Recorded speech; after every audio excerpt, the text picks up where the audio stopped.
Ahí está. ¿Se ve? Sí, profe.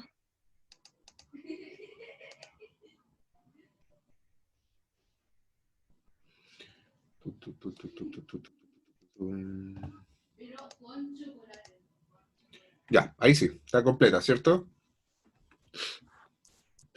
Ok, entonces, rápidamente, solo para hacer un repaso de Logit, acuérdense que había ocasiones en las cuales a nosotros nos interesa predecir la probabilidad de que un hecho determinado ocurra o no, lo cual desde un punto de vista estrictamente práctico lo podríamos analogar al ejemplo de que una variable dicotómica dependiente adopte valores 0 o adopte valores 1.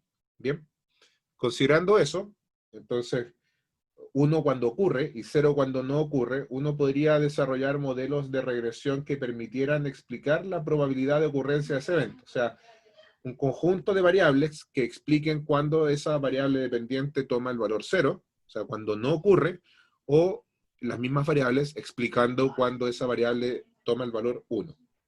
En nuestro caso, podríamos interpretar esto, ya que estamos hablando de evaluación, estamos explicando como variables que explican la probabilidad de que alguien haya participado en un programa.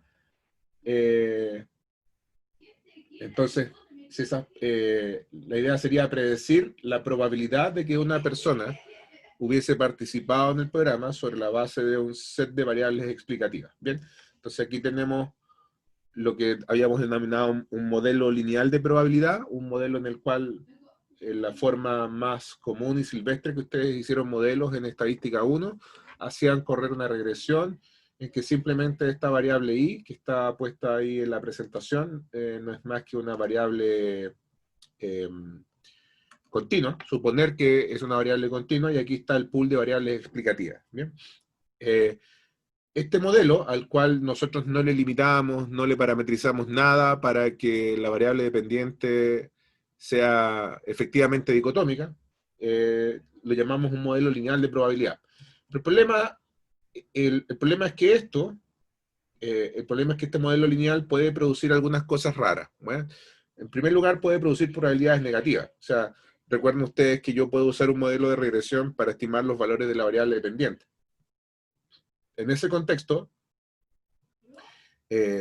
si yo hago una estimación de la probabilidad de que alguien participe en el programa y esa probabilidad me da negativo, entonces eso es algo que desde el punto de vista de probabilidades no puede ser una probabilidad, las probabilidades no pueden ser negativas. Deme un segundito, me voy a cerrar una cuenta que me están metiendo bulla.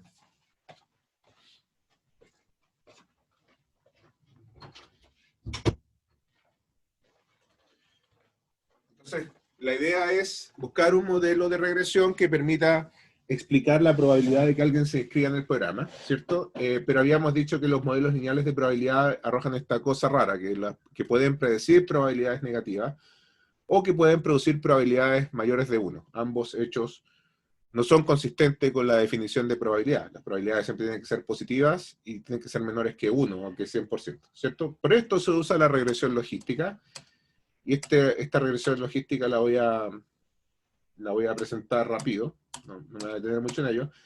Hace este cálculo. El logit, específicamente, el logit de una persona en particular es el logaritmo de la razón de probabilidad. Aquí falta un igual, ¿eh? Lo voy a poner enseguida antes que se me olvide. El logaritmo de la razón de probabilidad, siendo la razón de probabilidad el cociente entre el hecho de que algo ocurra, perdón, entre la probabilidad de que ocurra algo versus la probabilidad de que no ocurra ese algo. ¿Ven? Ahí está. Y intuitivamente decíamos, estos tres elementos, la razón de probabilidad, la probabilidad y el logit se relacionan de la siguiente manera. Si la probabilidad de algo es mayor que 0,5, mayor que 50% en el caso nuestro de participar en el programa, por ejemplo, eso indica que la razón de probabilidad es exactamente igual a 1 y que el logit es igual a 0. O sea, si yo hago un cálculo y el logit de una persona en particular es cero, quiere decir que su probabilidad de participar en el programa es de 50%. En cambio, si la probabilidad de participar en el programa es menor que el 50%, la razón de probabilidad es menor que 1 y el logit es negativo. ¿Bien? Y si la probabilidad de que alguien participe en el programa es mayor que el 50%, entonces la razón de probabilidad va a ser mayor que 1 y el logit va a ser positivo. ¿Bien? Entonces, si ustedes quisieran así como hacer un torpeo, esto es lo que uno agarra. Dice, el valor del logit disminuye en la medida en que el p se acerca a 0 y se incrementa en la medida en que p se acerca a 1. O sea, hay una relación directa entre la magnitud del logit y la probabilidad. ¿Bien? A más alto el logit, mayor probabilidad. ¿Bien? Eso, si ustedes quieren, lo pueden interpretar así. Y en realidad lo que cuando yo construyo un modelo de regresión como este, lo voy a poner acá. Déjenme un poquito. Cuando uno calcula un modelo de regresión como este, esto es el logit, que es igual al logaritmo natural de la razón de probabilidades, que es igual a esta cosa, ¿cierto? Cuando yo construyo esto, esto es un modelo, aquí hay betas y aquí hay x, y hay tantos betas y x como variables explicativas hay en el modelo, ¿cierto? Entonces, cuando yo estimo esto, lo que Stata me calcula es el valor de un logit, ¿bien? Y nosotros no andamos detrás del valor de un logit, nosotros andamos detrás de la probabilidad de que alguien participe en el programa. Entonces, para transformar ese cálculo de logit en probabilidad, se utiliza esta formulita que está acá, ¿bien? Que se eleva la base del logaritmo neperiano, que es algo como 271 no sé cuántitos, ¿cierto? Al logit, al valor calculado del logit, y se divide eso entre 1 más e elevado al logit. ¿Bien? Toda esta vuelta larga, en realidad, Stata lo hace automático. Stata, uno, cuando, cuando hace los cálculos, uno tiene insisto, tiene sujetos que son 1 y sujetos que son 0, de acuerdo a si participan o no participan en el programa, ¿cierto? En la base de datos.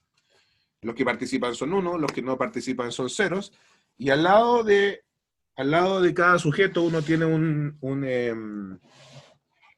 ¿cuánto se llama? Un conjunto de valores de variables explicativas. ¿Bien? Entonces, uno tiene, por ejemplo, la primera columna es si participa o no participa, la segunda columna es el sexo, la tercera columna es la edad, la cuarta columna es el ingreso, la quinta columna es la situación ocupacional, etcétera, etcétera, etcétera. Entonces, uno tiene una base de datos en donde la primera columna es la participación y las columnas restantes son, como les contaba, son atributos de los sujetos. Déjenme ver a ver si me puedo conectar para mostrarles algo en una pizarrita.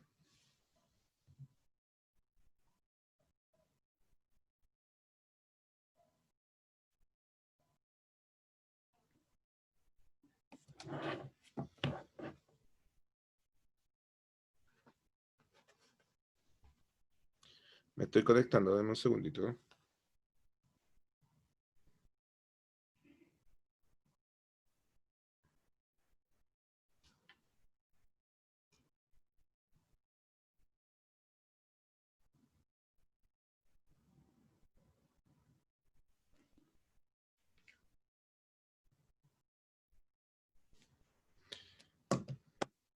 Déjenme, voy a compartir pantalla.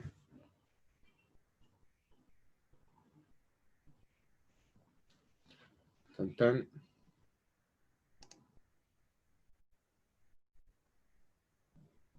¿Me escuchan, no?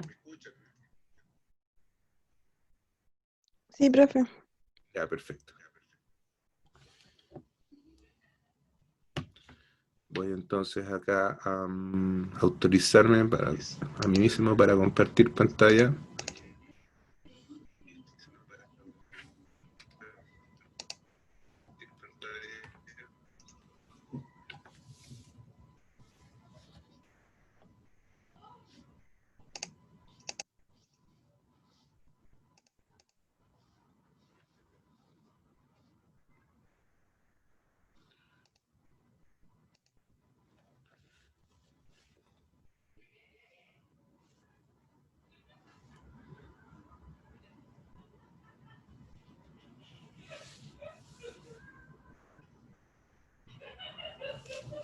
Déjenme dejar de compartir.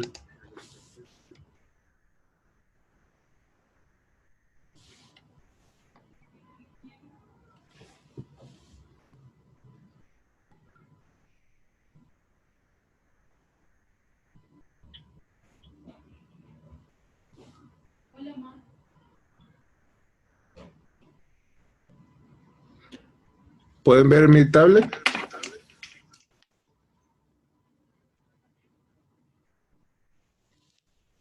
Chicos, Sí. ya. Listo.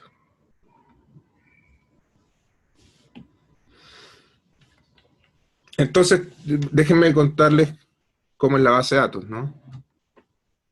A ver.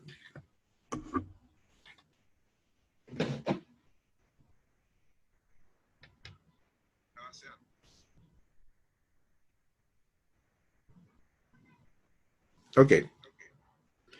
Entonces, esta base de datos, yo la voy a simular acá en una hojita.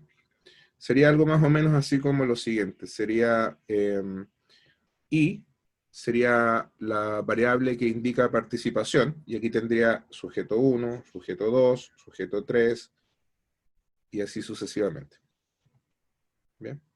Y las filas son la data de cada, déjenme hacerlo bonito, digno, sería la data de cada sujeto en particular. Bien.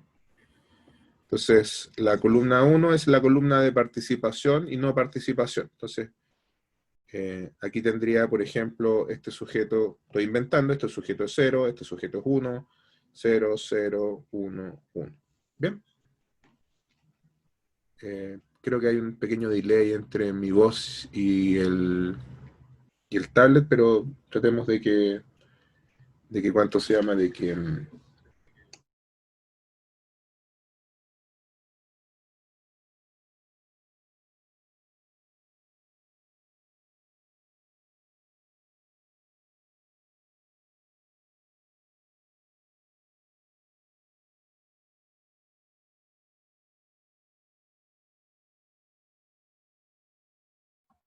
Profe, tiene apagado el micrófono. Sorry, ahí. Entonces les decía que me gustaría tener muchas variables explicativas. Me gustaría tener la variable explicativa X1, que puede ser sexo, por ejemplo. Entonces aquí tendría hombre, mujer, hombre, hombre, mujer, mujer. En realidad aquí tendría 1, 2, 1, 1, 2, como viene que hacer, ¿no? Así vendría. Y la variable 2 es edad, y aquí tendría 20, 22, 21, 25, 23, 28. Y la variable 3 podría ser años de escolaridad, 8, 10, 12, 14, 18, 20. Y aquí X4, X5, y así sucesivamente. ¿Bien?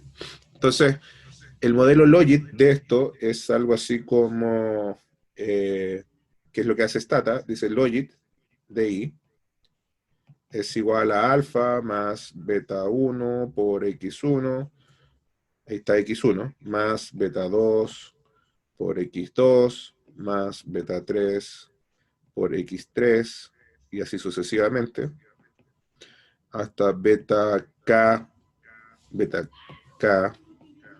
por xk.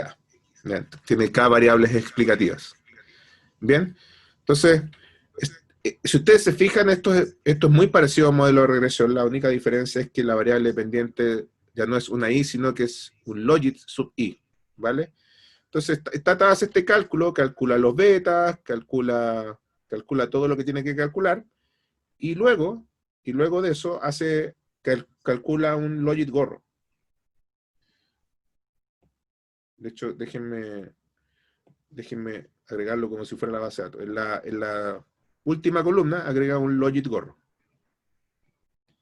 Logit sub i gorro. ¿Y qué es este logit? Este logit gorro es el valor del logit estimado sobre ese modelo para cada sujeto. ¿Vale? Y como a nosotros no nos gusta eso porque cuesta, nosotros no hablamos en Logit, nosotros hablamos en términos de probabilidades, entonces nosotros preferimos hacer esto, preferimos usar Stata también para que calcule una columna distinta que se llama probabilidad de I. ¿Vale? No se ven, no se actualiza, no se actualizó. No se actualizó la pantalla, ¿ve? Se está actualizando.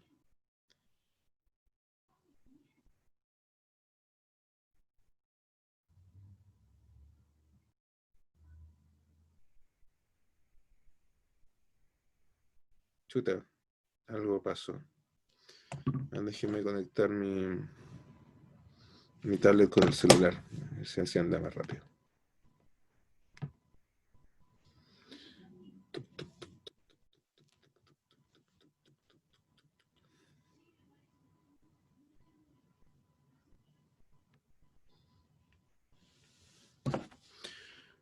Entonces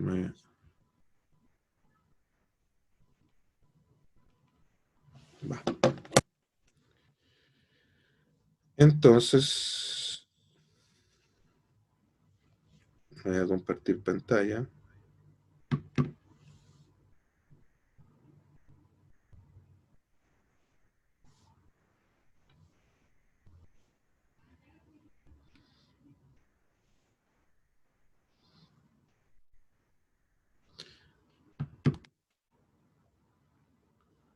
Ahí está. ¿Lo ven de nuevo? Chicas, chicos. Sí, profe. Entonces, Stata hace la gracia por nosotros no solo de calcular el logit para cada sujeto, sino que además calcula las probabilidades. La probabilidad del sujeto 1, la probabilidad del sujeto 2, la probabilidad del sujeto 3. ¿Qué probabilidades son estas, chicos? A ver si tienen memoria y me ayudan.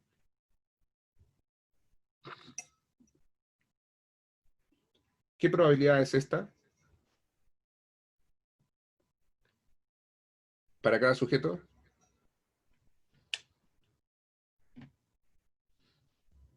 Please, equivóquense, no hay ningún problema. No les voy a quitar nota. Prefiero que interactuemos. ¿Qué probabilidad es esta que está en esta columna de probabilidades?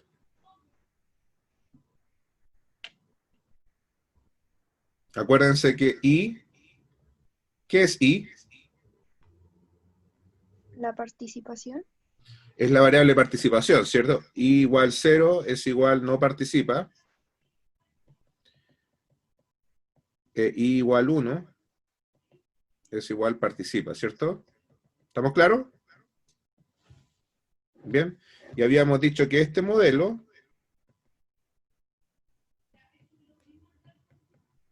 que es el modelo de probabilidad lineal, era una mala idea, porque este es el que arroja, estima y gorros negativos, o mayores que 1.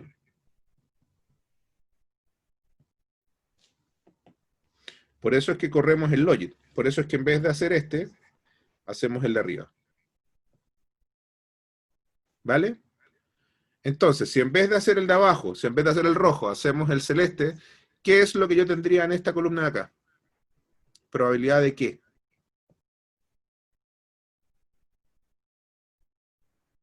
¿De participación?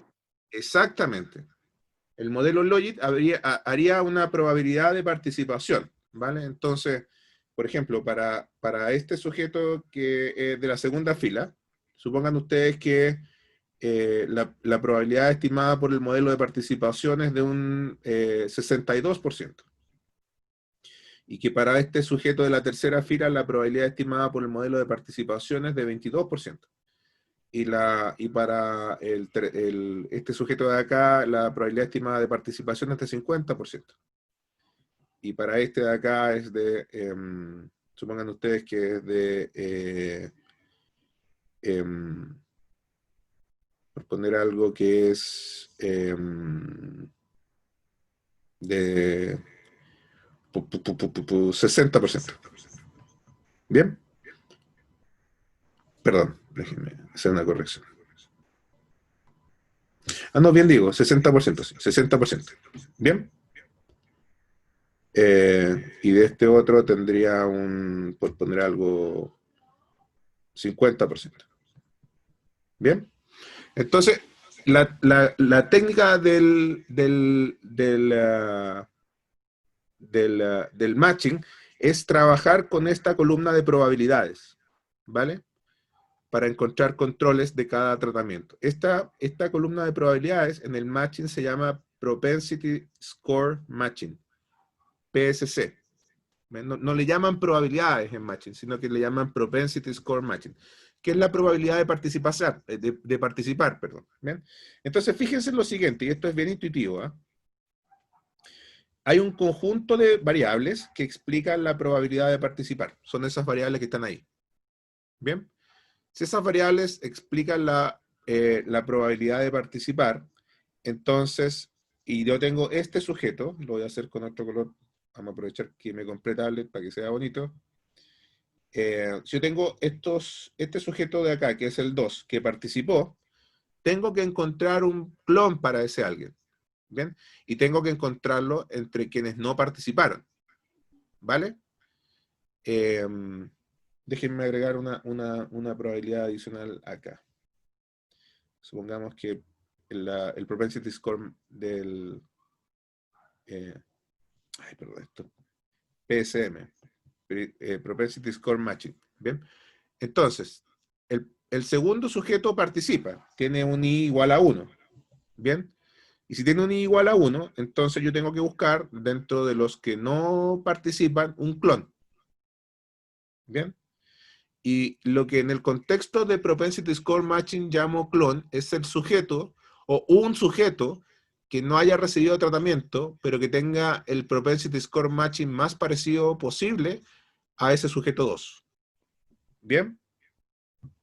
Entonces, de los que no participaron, ¿cuál es el sujeto con el Propensity Score Matching más cercano al segundo sujeto?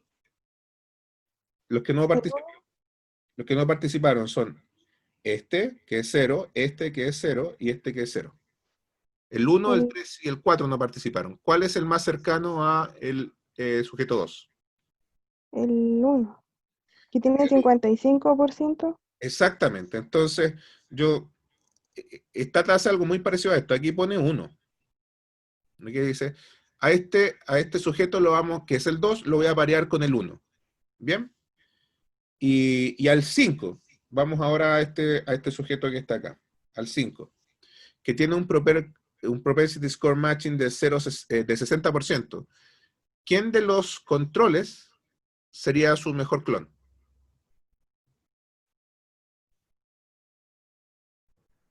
¿El 4? O sea, si yo pudiera repetirme, repetiría el 1, ¿no?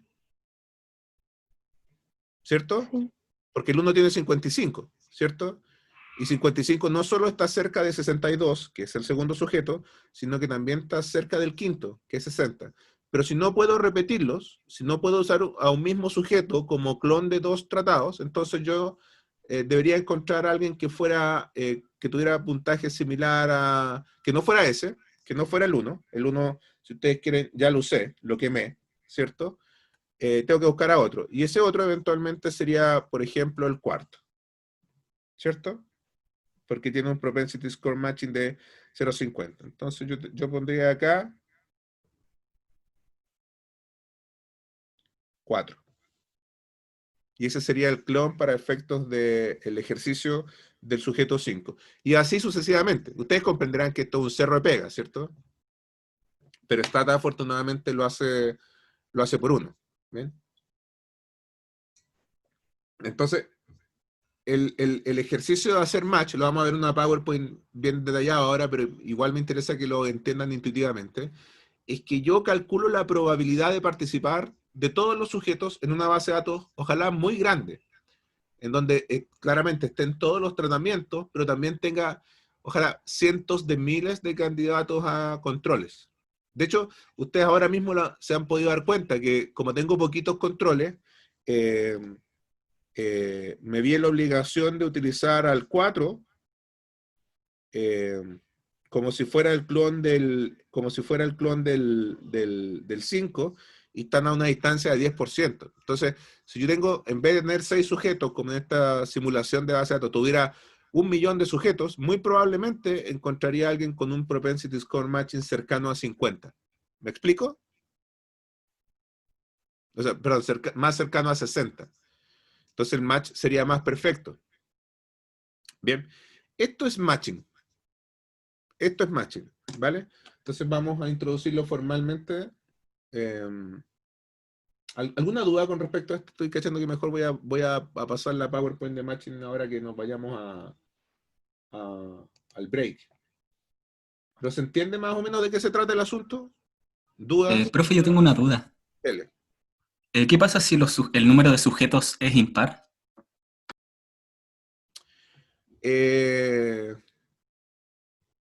¿Cuáles? ¿Tratados o controles? ¿O de la base de datos? No, de la muestra, en total. Es que en esta muestra hay tratados y controles, ¿cierto? Está claro que en la tabla había sujetos con I0 y con I1, ¿cierto? Sí. Si lo que lo hace impar son los controles, no hay ningún problema, porque al final del día yo voy a seleccionar, en este procedimiento que estoy mencionando, un clon por cada tratado. Entonces, si los tratados son pares, y tengo cientos de miles de controles eh, de candidatos a controles, ¿cierto? Entonces yo podría seleccionar el sujeto más apropiado para cada uno de los que recibió tratamiento, independientemente de si el número de tratados es par o impar. No sé si me explico. Sí, ahí se entiende. O sea que en la práctica nunca ocurriría como ese problema. No, es que no importa. No importa si es par o impar, porque, por ejemplo, suponte tú que yo hice participar a los alumnos de este curso en un programa. Este curso podría tener 25 alumnos, podría tener 50 alumnos, da lo mismo. Podría ser par o impar, a eso me refiero en función de tu pregunta. Y yo uso toda la escuela para buscar clones. Puedo encontrar los clones de 25 si es que el curso tuviera 25, o puedo encontrar los clones de 50 si es que el curso tuviera 50. ¿Bien? ¿Me explico? Sí, profe. No hay ningún problema en que tenga más o menos. ¿Sí? Ya, gracias. Tengo una consulta igual porque me genera un poco de ruido el hecho de que siempre se busque como a los, o sea, claro, tenemos clones y tenemos una cantidad muy grande de controles, pero lo que se está Ignacio, buscando siempre, una pequeña corrección. Más que ¿Mm? una cantidad muy grande de controles, tengo una cantidad muy grande de no tratados que son candidatos a control. Esa es la forma correcta de decirla. Ah, ya. ¿Bien? Tuviste que nosotros ahora fuimos de los, en esta base había poquitos no tratados, pero nosotros fuimos escogiendo de los no tratados algunos para que fueran controles. ¿Ya? Ya. Sorry, dale nomás. Mi pregunta era como que si va a haber algún efecto negativo como en, eh, en la medición del impacto final, porque siempre se está buscando como a las personas que sean más como parecidas, o sea, es decir que ya, por ejemplo, para participar tenía que tener un 60% y se buscó a la persona que tenía 55%. Y después había otra persona que tenía 62% o ya, 60%, pero ya no había un clon tan similar y había una diferencia bastante amplia como entre la persona que se eligió para control para la segunda persona. No, hoy no sé si me explico en No, no, verdad, sí, pero hay como mucha diferencia. te puedo traducir a ver si, para que también al resto de los compañeros le quede claro, ¿vale? Ujú. Mira, déjame tratar no sé si se ve de nuevo el tablet, a ver. ¿Se ve? No. No, profe. Tuc, tuc, tuc, tuc, tuc, tuc, tuc, tuc, tuc, tuc, tuc. Déjame poner el zoom acá.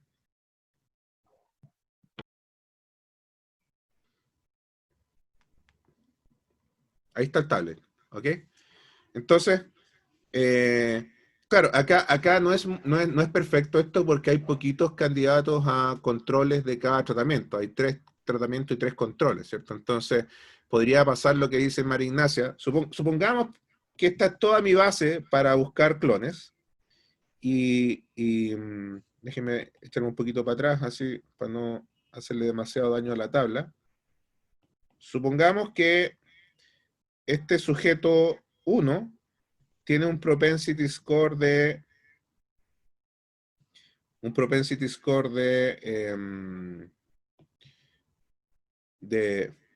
20.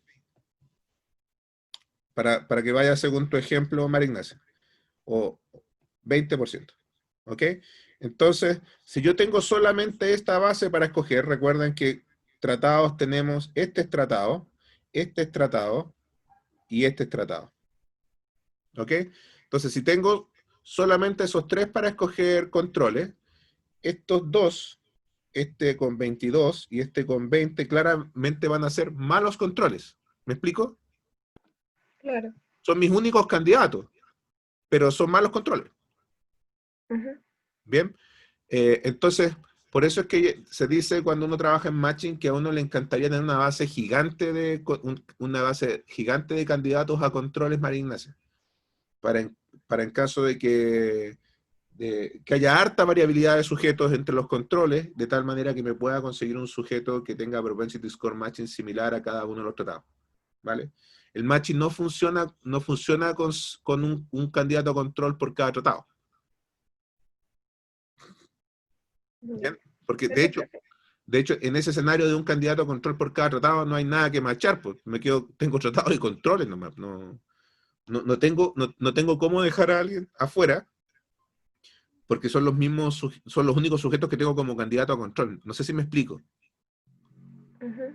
Bien, entonces, esto parte de la base que tengo muchos candidatos a controles, y dentro de esos muchos candidatos a controles, escojo propensity score matching, ¿vale? Después vamos a explicar algunas variantes de eso cuando veamos la PowerPoint, pero démonos unos 8 minutos y volvemos, ¿vale?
¿Cómo se dice cruzar en inglés?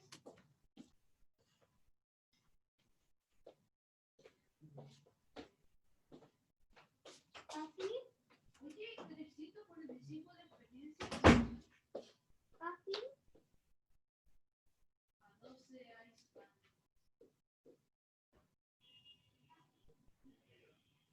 ¿Cómo se dice? Oye, lo que sí veo que sí. Cruise.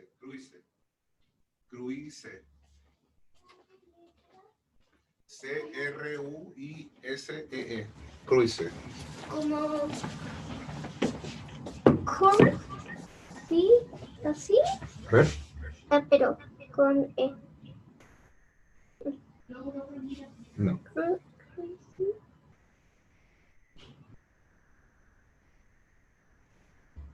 cruce.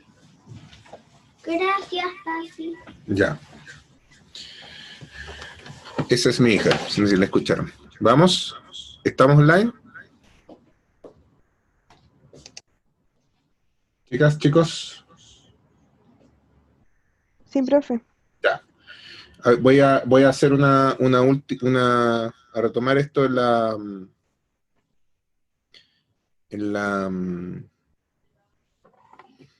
un poquito más en la tablet, para que voy a hacer una pequeña corrección.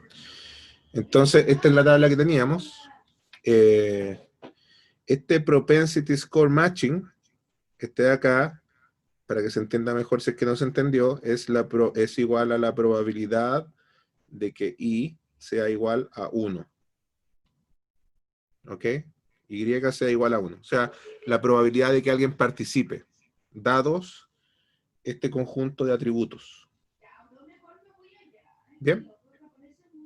Entonces, la idea es que entre los candidatos a controles, yo escoja, para cada tratado, escoja aquel que tiene la probabilidad o el propensity score matching más parecido a haber participado, ¿vale? Entonces vamos a ver ahora la PowerPoint. Tuc, tuc, tuc, tuc, tuc, tuc, tuc, tuc.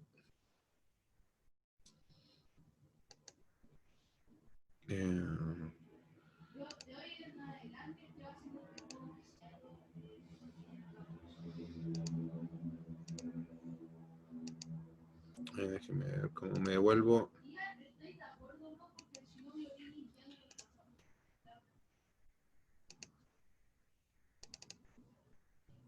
Bien, ¿ven la PowerPoint?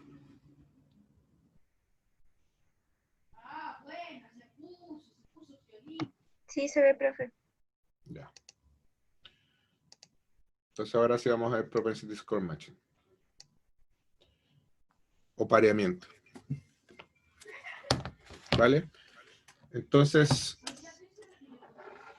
el Propensity Score Matching o matching a secas es una técnica cuasi experimental que aplica cuando no se puede o no se ha efectuado a la autorización de los tratamientos como regla de asignación.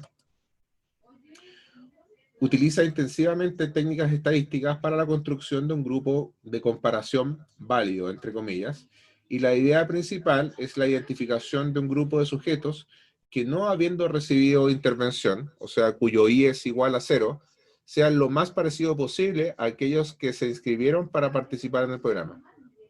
El parecido se juzga en virtud de una base de datos en la que se cuente con información, esto es variables, de línea base. El matching lo hacemos con información de línea base, ¿no? Por favor, esto es fundamental que lo tengan presente, tanto para sujetos tratados como para no tratados. La idea esencial es que el pareamiento se efectúe sobre aquellas variables que determinaron la decisión de los individuos participantes de participar. Dado que la decisión de participar en un programa puede ser el producto de la interacción entre un número significativo de variables, juzgar, entre comillas, el parecido entre dos sujetos se va tornando cada vez más difícil. Esto es la maldición de la dimensionalidad. Esto es, si la base es muy grande, esto lo habíamos comentado hace un par de clases atrás, o sea, si tiene muchas variables, entonces, por ejemplo, si estuviera Rodrigo Salas como uno de los que participan, Rodrigo Salas tiene 46 años, de sexo masculino, con un ingreso de 1 millón de pesos mensuales, con un nivel educacional de magíster, le gusta la U, en fin, con 80 variables para el lado, va a ser muy difícil que un sujeto, aunque tenga miles de candidatos a clones, tenga exactamente los mismos valores de esas variables que Rodrigo Salas que participa. Entonces, como no tendría los mismos, o porque no tendría todos los atributos iguales, en realidad yo tengo que juzgar parecidos, no clones perfectos. Y para eso existe precisamente el Propensity Score Matching, para juzgar o para encontrar sujetos, entre comillas, lo más parecido posible. Los clones perfectos es muy difícil que ocurran. Bien. La idea central es, mediante un procedimiento estadístico, a partir de una base de datos de línea base que contenga información de un set de variables consideradas como relevantes en la decisión de inscribirse. Yo nombré medio en serio esto de que le gusta la U o le gusta otro club, da lo mismo. O si es de preferencia política de oposición o de gobierno, digamos, ¿cierto? Esas podrían ser múltiples variables para el lado explicando, pero a lo mejor no todas las variables explican realmente la decisión de inscribirse, ¿vale? A lo mejor que sea del Colo o de la U, en realidad da lo mismo. Pero de todas maneras, independientemente que da lo mismo, a mí me gustaría tener muchas variables, porque ninguno de nosotros sabe si efectivamente ser del Colo o de la U o de cualquier equipo de alguna forma podría tener una capacidad explicativa de que los sujetos decidan inscribirse o no inscribirse. ¿Bien? Entonces, acá dice que contenga información de un set de variables consideradas como relevantes en la decisión de inscribirse. Como nosotros no sabemos a priori cuáles son las variables relevantes, solo lo podemos intuir, ¿eh? ¿Qué es lo que lleva a un sujeto a inscribirse? Entonces, en realidad yo preferiría tener muchas variables explicativas, aunque alguna de esas eventualmente no tengan ninguna capacidad explicativa en la decisión de inscribirse. Y con esa base de datos, calcular la probabilidad de haberse inscrito en el programa para inscritos y para no inscritos. La estimación del Propensity Score Matching se efectúa por lo general utilizando modelos de regresión de variable dependiente dicotómica. Esto es el logit que acabamos de ver en la tablita que les mostré. almacenando en una nueva variable la probabilidad de inscripción estimada para cada sujeto, que era la última variable que le mostré en el tablet. Luego, se procede a efectuar el matching escogiendo para cada miembro del grupo de tratamiento a uno, esto es nuevo, ¿ah? A uno o a varios sujetos del grupo control. ¿Ya? Yo les dije recién que uno escogía a uno, pero no hay ninguna razón práctica por la cual si tengo varios sujetos con puntaje similar a uno de los tratados, yo puedo utilizar varios de ellos como controles. Es más, esto casi que es deseable, porque mientras más controles tenga, tengo más muestra. No sé si se entiende, que la muestra de los controles, o de todos los candidatos a controles que tengo, si yo escojo un número grande de controles, entonces eso va a aumentar el tamaño de la muestra de controles. Y ustedes saben perfectamente de lo que hemos aprendido en estadística, que siempre muestras más grandes es mejor que muestras pequeñas. Entonces yo eventualmente podría preferir no solo seleccionar un sujeto de control, sino que seleccionar los 5 con puntaje más parecido a cada control. Perdón, a cada tratado. ¿Bien? Si bien es cierto, se busca entre aquellos que no recibieron tratamiento, aquellos más cercanos a los tratados. ¿Qué sucede si para alguno de los inscritos sus candidatos a controles tienen un propensity score muy distinto al del inscrito? Que era el ejemplo que mencionaba recién, la pregunta de María Ignacia, ¿cierto? Porque podría ser que eventualmente los candidatos a control de uno de los tratados tuvieran propensity score matching súper distinto. O sea, que la probabilidad de participar de todos sus candidatos a controles fuera distinta, ¿cierto? O si para un inscrito sus candidatos a controles son muy lejanos, perdón, en el caso de que para muchos de los tratados los candidatos a controles tengan puntajes, propensity score matching, muy lejanos al puntaje del tratado, eso en la jerga técnica se dice que el propensity score matching va perdiendo soporte común. ¿Bien? ¿Por qué pierde soporte común?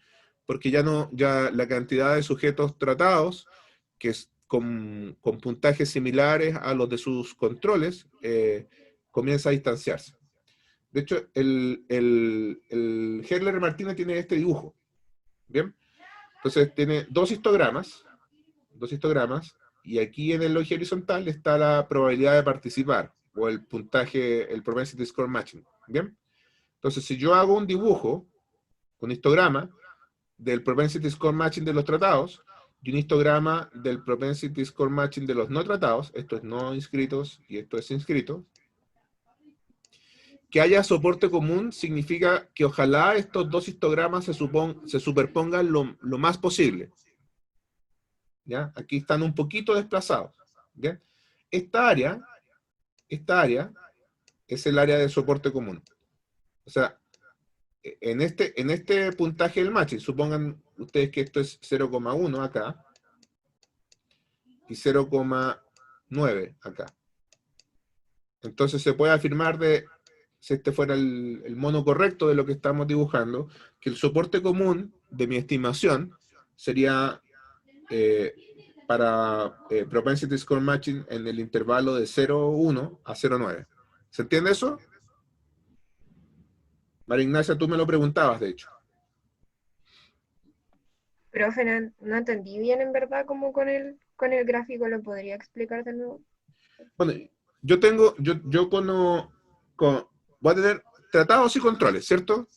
Ya decidí cuáles son los candidatos a controles de cada tratado. Supongamos que ya hicimos esa pega, ¿vale? Sí. Entonces tengo la columna en la base de datos que dice propensity score matching, que era la última columna de este dibujito que hicimos en el tablet, ¿cierto? Uh-huh.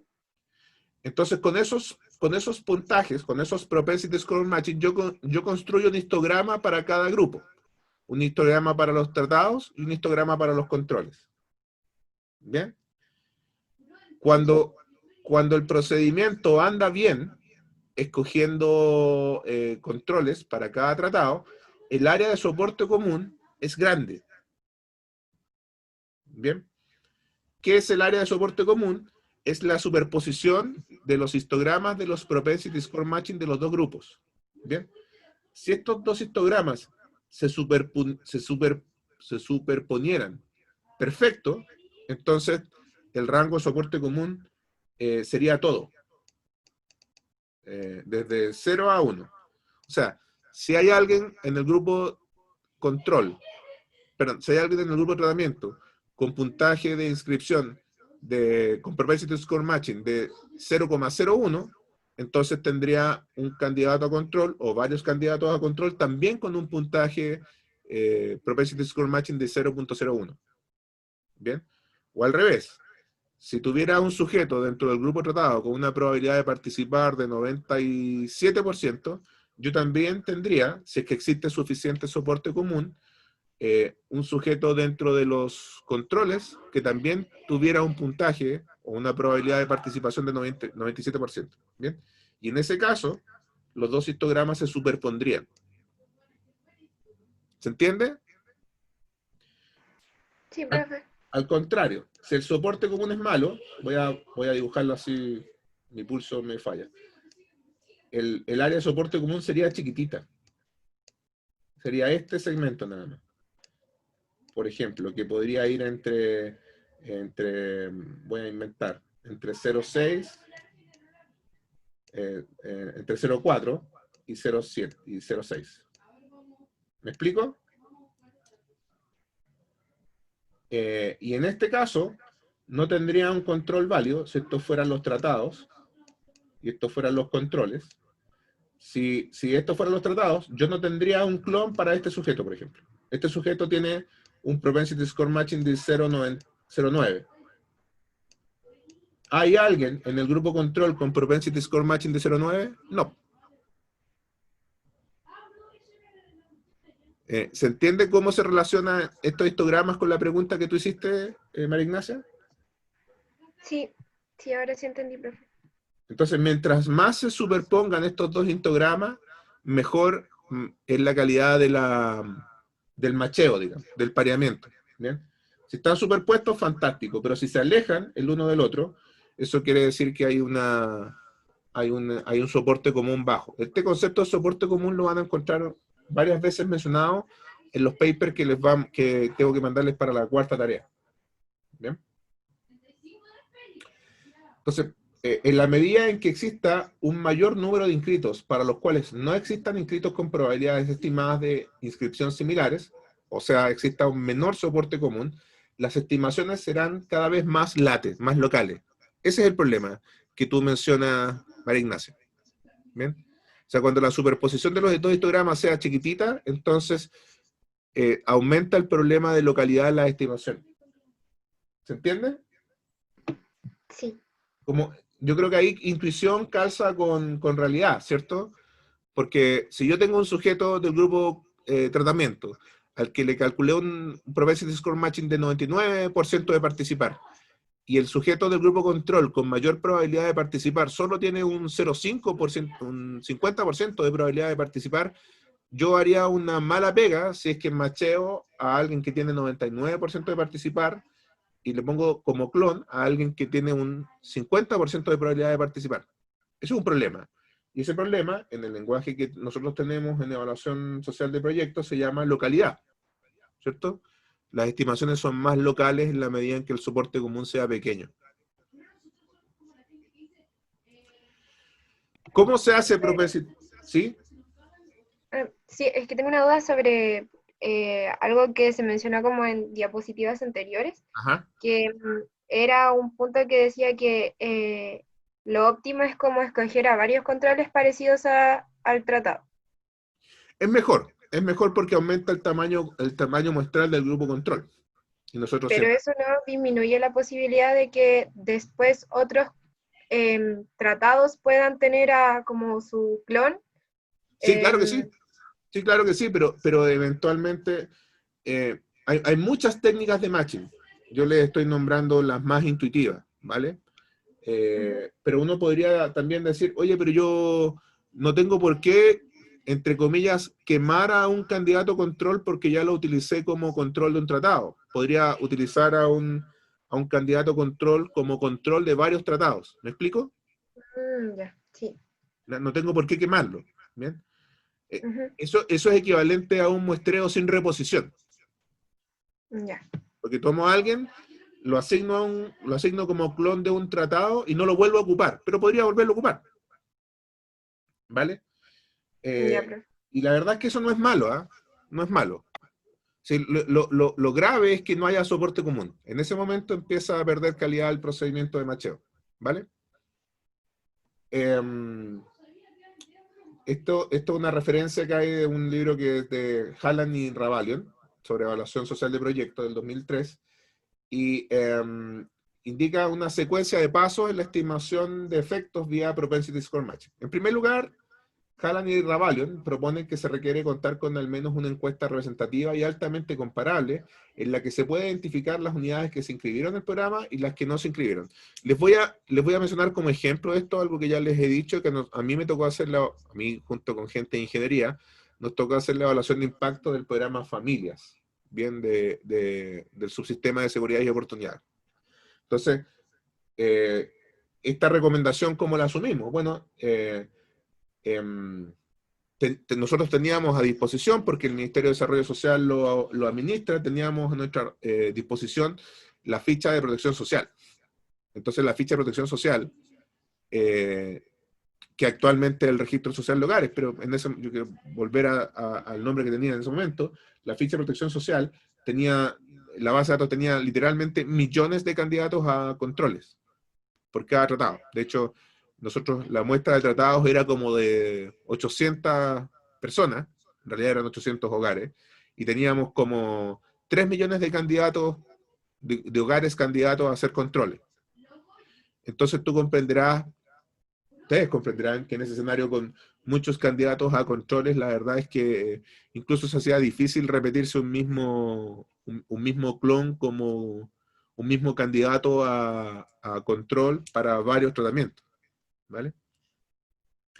Lo segundo es que utilizando la base de datos mencionada en el punto anterior, se debe estimar la probabilidad de participación, el propensity score matching, para inscritos y para no inscritos, que fue la última columna que nosotros hicimos en la tabla esa que les mostré en el tablet, ¿cierto? Entonces, agarramos Stat y le decimos hagamos un logit y calcúleme el propensity score matching de cada sujeto.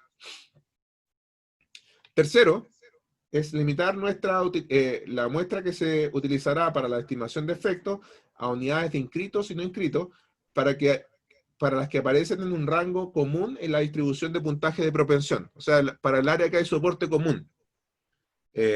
Y me remito a los histogramas que mostrábamos recién, ¿cierto? O sea, si no hay, por ejemplo, si los propensity score matching de los tratados se mueven entre 50% y 90%, pero el de los controles se mueve entre 10% y 60%, entonces el área de superposición de los dos histogramas se limita al segmento que va entre 50% y 60%. Y no tengo a ningún candidato bueno de los controles para alguien que sea tratado y que tenga un propensity score matching de 90, por ejemplo.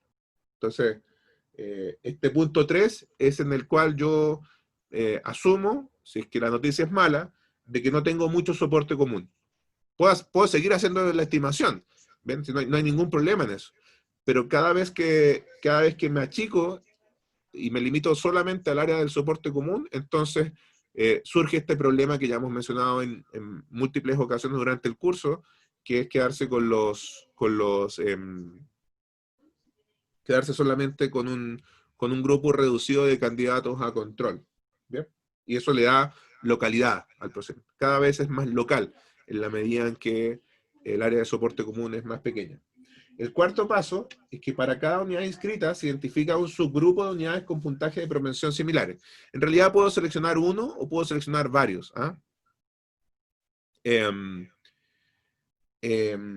Acá hay un tema con esto, porque no solamente puedo seleccionar uno o varios, sino que ¿cómo selecciono a ese uno o varios?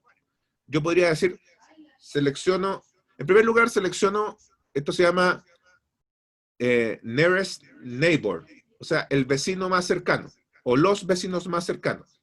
Bien, entonces tengo un sujeto tratado que tiene un propensity score matching de 40%, y tengo varios sujetos controles que tienen puntaje entre 39% y 41%. Entonces yo podría decir, voy a seleccionar un N de 5. ¿no? Voy a seleccionar 5 controles para este tratado, y esos 5 controles tendrían puntajes entre 39 y 51. Y 41, perdón. O yo podría decir, voy a seleccionar a todos los que estén a una distancia no mayor de 5% del puntaje de cada tratado. ¿Bien? En la primera opción yo selecciono, mi criterio de decisión es juntar un número de 5. 5 sujetos de candidatos a controles que voy a utilizar como control de un tratado. Entonces defino un número. Y en el segundo procedimiento, yo no defino un número, sino que defino un radio. Un radio alrededor del puntaje de un tratado. Entonces, si el puntaje de un tratado es de 40%, como les decía en el ejemplo, yo selecciono sujetos con puntajes entre 35, perdón, y 45. ¿Bien? Esa modalidad de matching se llama radius, de hecho. ¿Bien?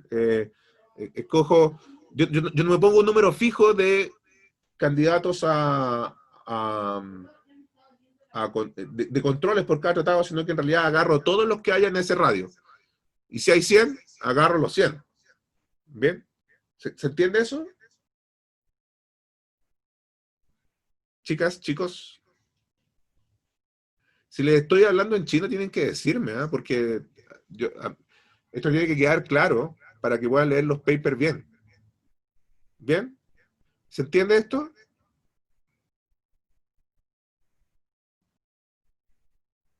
¿O se quedaron dormidos? Catalina, ¿se entiende esto?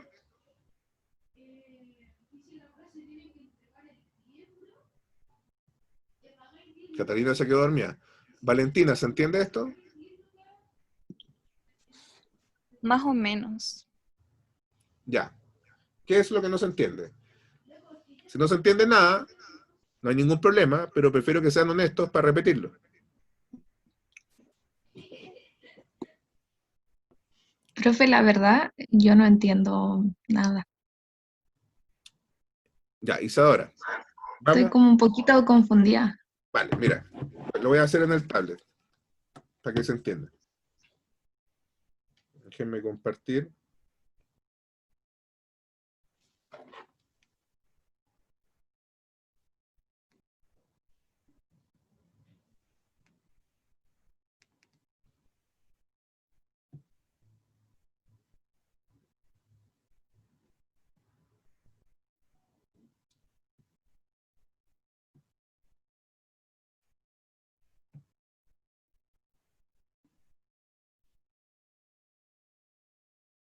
Déjenme descompartirme. Ya, ahora sí.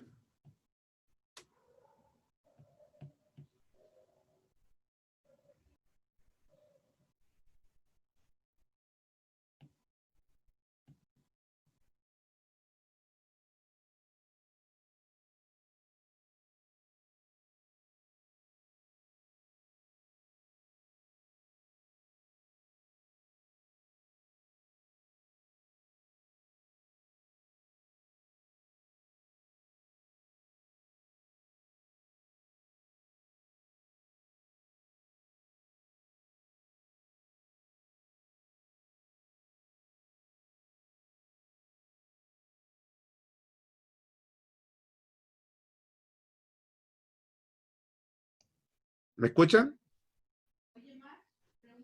¿Aló? Sí. Profe. Ya. Entonces, yo podría tener, como les mencionaba, podría tener varios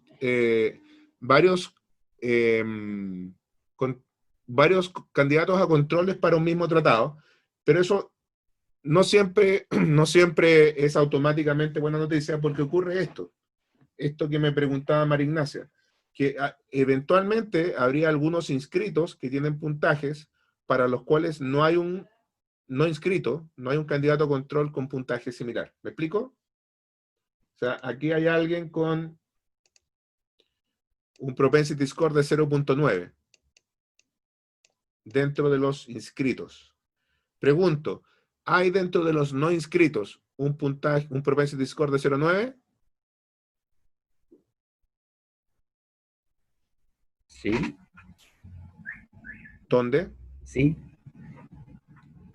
Este histograma de la izquierda es los no inscritos. El histograma de la izquierda llega hasta acá. ¿Dónde hay alguien? entonces no. ¿Perdón? Entonces no. Entonces no. En realidad, para este tratado no hay ningún buen clon. ¿Se entiende eso? A lo más podría ser un clon con un puntaje de 0,7, por decir algo. ¿Vale? Entonces, muy probablemente ese no tratado con un puntaje de 0,7 sea sustancialmente distinto a ese tratado con puntaje de 0,9.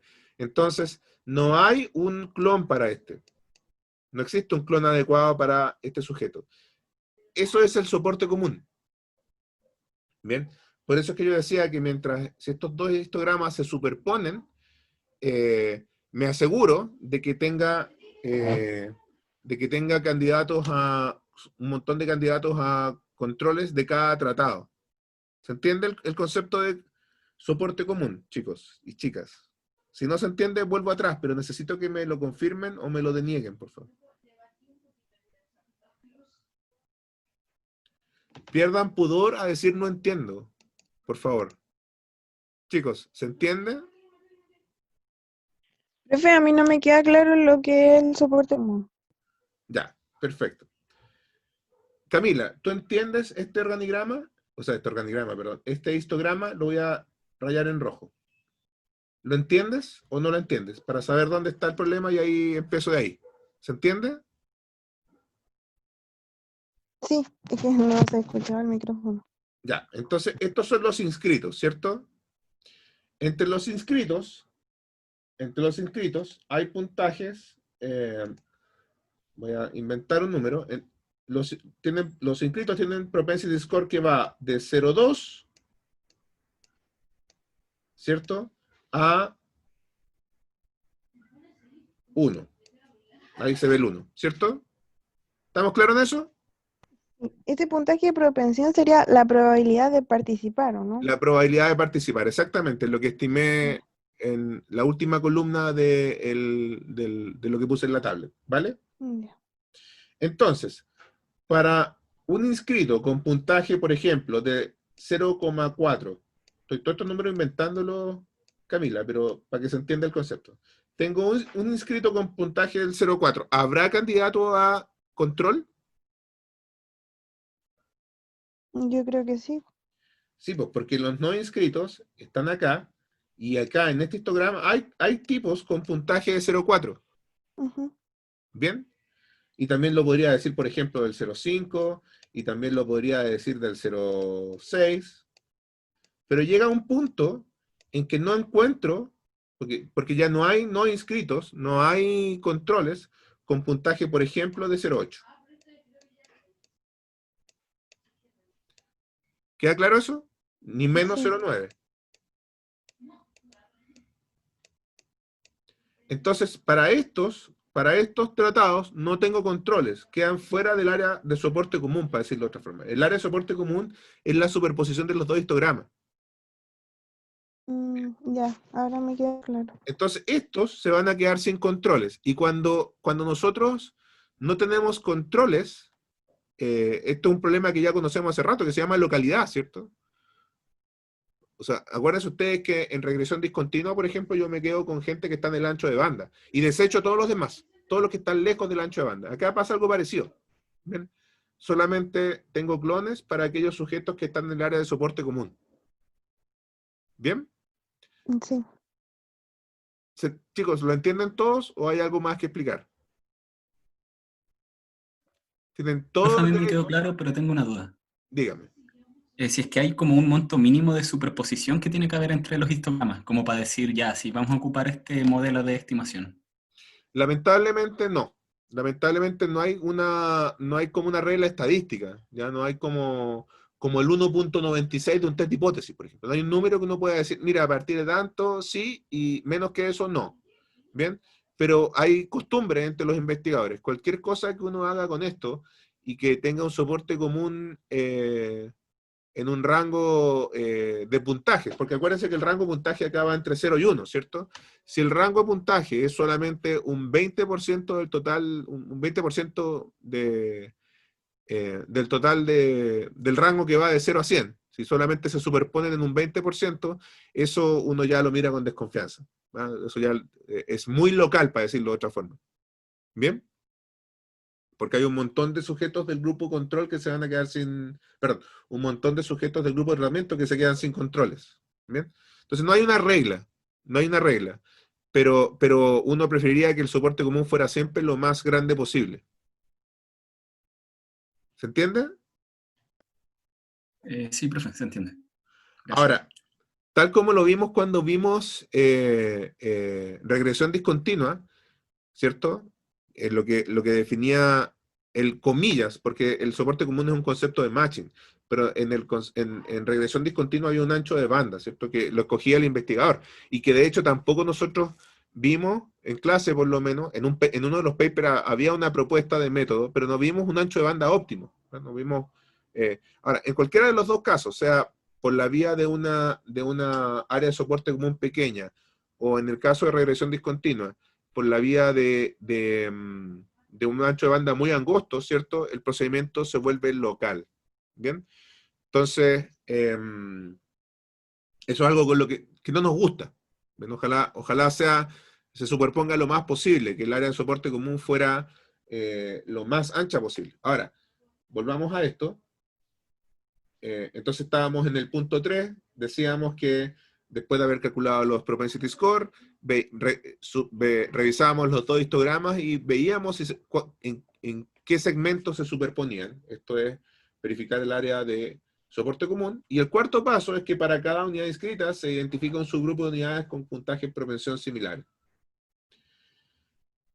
Y el quinto paso es que mediante un test de hipótesis, de diferencias, de media, de proporción, o sea, después de que ya escogí mi grupo control y después de que escogí mi grupo de tratamiento, todo lo demás es como ustedes lo conocen. Es simplemente una diferencia de medias entre, en el outcome relevante, entre aquellos sujetos que escogí como controles versus aquellos sujetos que fueron tratados.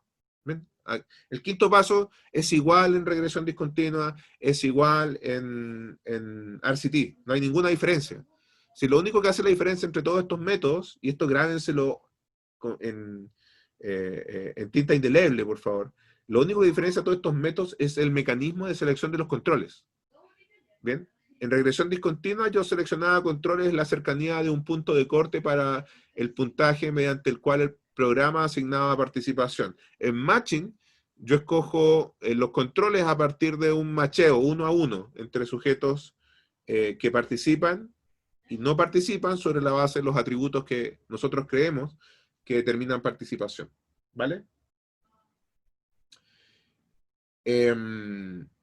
Ahora, el problema de localidad, siendo un problema, este tema del soporte común es un problema, no podemos obviarlo, hay que revisarlo cuando uno hace una estimación de efectos por matching, revisa si los dos histogramas se superponen, o sea, calcula el área de soporte común.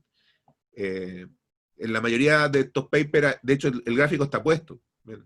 O por lo menos hay mención a que el área de soporte común es tanto, o que tantos sujetos del grupo control quedan dentro y cuáles, perdón, tantos grupos del grupo de tratamiento quedan sin clones, que es equivalente a decir este es el área de soporte común.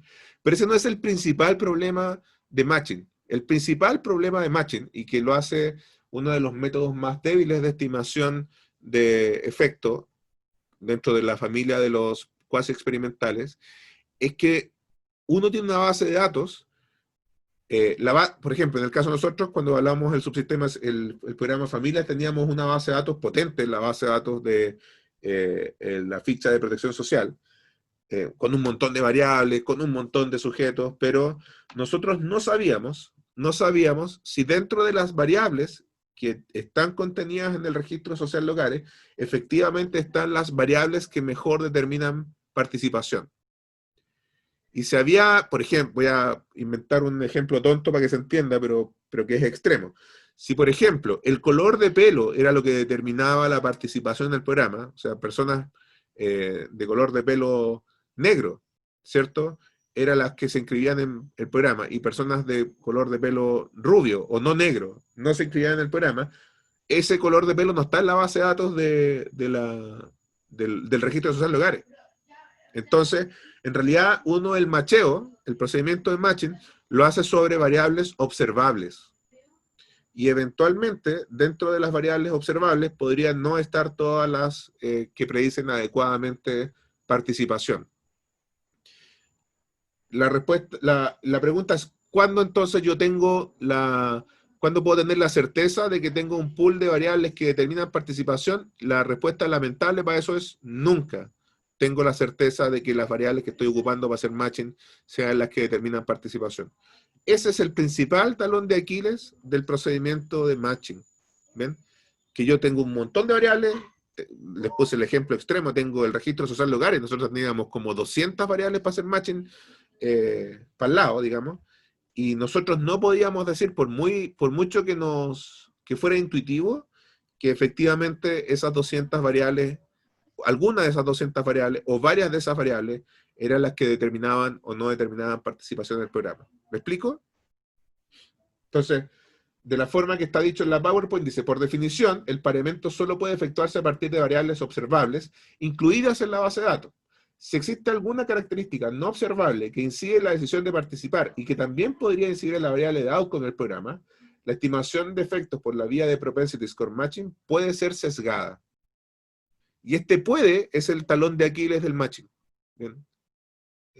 Chuta, si me faltó color de pelo porque no estaba en la base de datos de la ficha de protección social, jodí, no va a andar bien mi matching. Y el problema es que yo no sé si el color de pelo efectivamente determina o no determina la voluntad de inscribirse. El pareo solo debe o puede efectuarse, adicionalmente a eso, el pareo debe efectuarse sobre variables que no hayan sido afectadas por el programa. Por lo general, información de línea base. Entonces, se los acabo de decir, ¿cierto? O sea, uno hace el macheo con los atributos de los sujetos en la línea base, no con los atributos de los sujetos después de la intervención. Esto es variables que indudablemente no pueden ser afectadas por el programa. Tercero, los resultados de la estimación del método de pareamiento solo son tan buenos como las características que se utilizan para el pareamiento. O sea, si tengo una base de datos mala, si tengo una base de datos con solo una variable para hacer el macheo, y esa variable es edad, si pueden ser 10 variables las que determinan la participación, y yo solamente tengo edad, la verdad es que mi macheo va a ser pobre. No va a andar bien para identificar sujetos con atributos similares a los de los tardados. Estamos un poquito pasados.